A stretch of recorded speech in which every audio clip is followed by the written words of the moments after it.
pues abrimos este espacio de la botella indiscreta de las entrevistas para hablar sobre los acontecimientos últimos del Reino Unido y de Europa en general, sobre las cosas que han ido sucediendo esta semana y que no dejan de causar controversia. El Brexit es histórico. Yo creo que eso podemos entenderlo como claro, igual que fue histórica la creación, la ampliación y el crecimiento de la Unión Europea.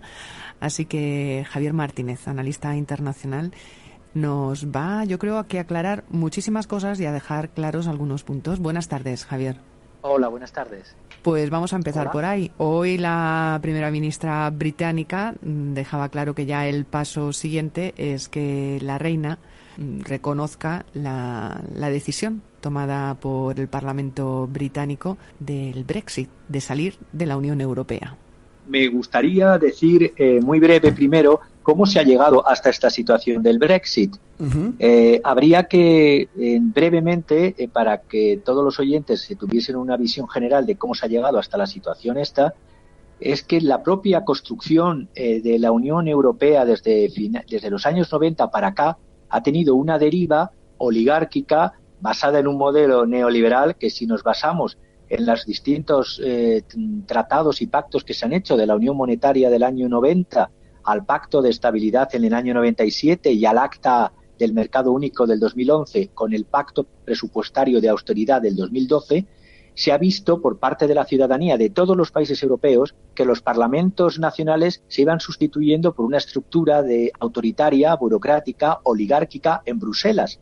Entonces, esto ya era percibido, si se une a unas medidas draconianas de austeridad debido a la crisis, pero ya se estaban haciendo recortes antes de la crisis. Esto ha creado por así decirlo, un alejamiento de la ciudadanía europea, agudizado en Reino Unido, porque si bien es verdad había habido alternancia bipartidista entre los partidos conservadores, el Partido Conservador y el Partido Liberal, hubo unos excesos financieros del New Labour, del nuevo laborismo de Cameron, que luego se precipitó con la crisis bancaria a que se hiciesen medidas draconianas de austeridad por los conservadores liberales. ¿Esto cómo se vio reflejado en el Reino Unido? En el Reino Unido, con unas diferencias y unas desigualdades tremendas entre una metrópolis acomodada, Londres y sobre todo la City, y luego, por así decirlo, en el sureste y en la región desindustrializada del norte y del noroeste, pues lógicamente ahí se estaban pasando unas situaciones bastante brutales debido a la desindustrialización y debido a todas las políticas de deslocalización que se había hecho. Entonces, cuando se habla de el Brexit, hay que tener en cuenta estos antecedentes, hay que tener en cuenta no solo la xenofobia, sino también el desastre económico, porque se ha ido mintiendo por parte de los gobiernos en cuanto a comunicar lo que les dictaba Bruselas. Entonces, Bruselas, ningún ciudadano británico ni de ninguna parte del mundo nunca ha sido consultado directamente para saber, en esto que hablaban de la movilidad y de la mano de obra extranjera, cuáles eran los cupos reales y qué repercusión podían tener en sus propios puestos de trabajo. Nunca se consultó a la ciudadanía, y en Gran Bretaña menos, sobre todo porque debido a que luego la Unión Europea en política exterior ha sido la seguidilla en aprobar intervenciones neoimperialistas en las antiguas colonias, como era el ataque relámpago de Libia y la participación indirecta en la guerra civil de Siria, ha creado un caos migratorio unido al caos económico. Todo esto como antecedente de decir de lo que es el Brexit. Luego, si quieres, comentamos las consecuencias.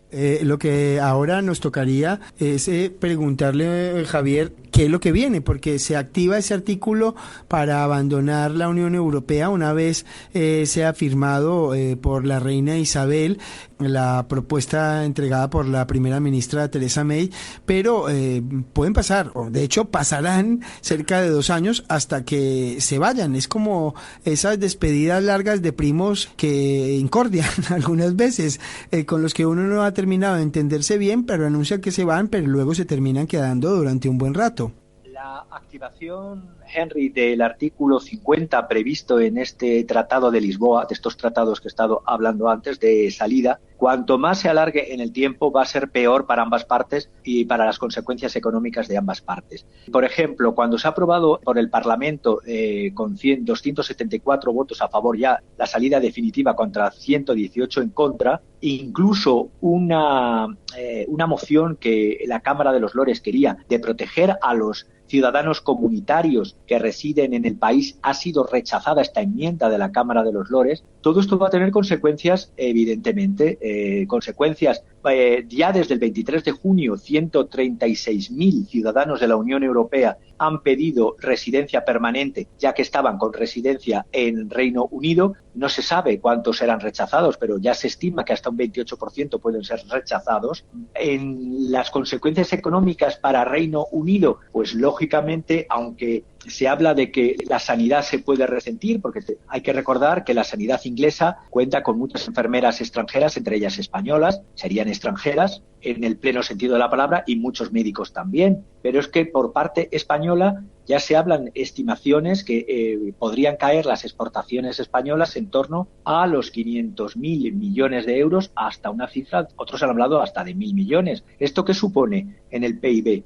Se habla hasta de una caída de 2 a 4 décimas, teniendo en cuenta que nuestro Producto Interior Bruto es de prácticamente 1.113 millones. El británico nos duplica, es de 2.300 millones de euros. Esto va a significar para España también que tendremos que incrementar nuestra cuota de participación en eso que llamamos la Unión Europea, en torno a 888.000 millones extra. Y luego el impacto que va a tener solo un tercio, para que veáis, solo un tercio del IBEX 35 de las empresas, grandes empresas españolas que cotizan en la bolsa y en el IBEX 35, cuáles son el Banco de Santander, Telefónica e Iberdrola, van a tener impacto negativo. El Santander, en torno a un 12% de sus ingresos vienen del Reino Unido, Telefónica el 30% a través de la empresa O2, Iberdrola un 14%, y luego también Sabadell y AENA. Si a esto le unimos que tendremos que incrementar, como ya he dicho, nuestra participación en cuota de lo que se pierda por parte de lo que participaba Reino Unido,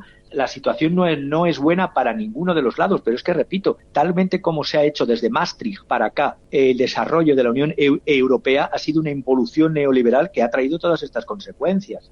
Javier, ya para ir cerrando este capítulo Brexit, no porque no haya temas de qué hablar, porque esto daría para un programa completo, pero sé que también hay más temas a nivel Europa y en temas de libertades y justicia. En cuanto al Brexit, en este punto están generándose esa situación de problema, pero este podría ser el momento inspirador para el Frexit, digo en Francia, o para otras salidas de países que se han ya declarado hostiles ante la Unión Europea y que además tienen elecciones este año y que además también tienen entre sus candidatos con mayores opciones a extremistas o gente de extrema derecha o de extrema izquierda también en otros lugares donde las posiciones extremas están torpedeando el proyecto de la Unión. Totalmente de acuerdo, Henry. Esta agitación rupturista antisistema en Europa está siendo aprovechada por los llamados antisistema de derecha, debido a que la población mayoritariamente en Europa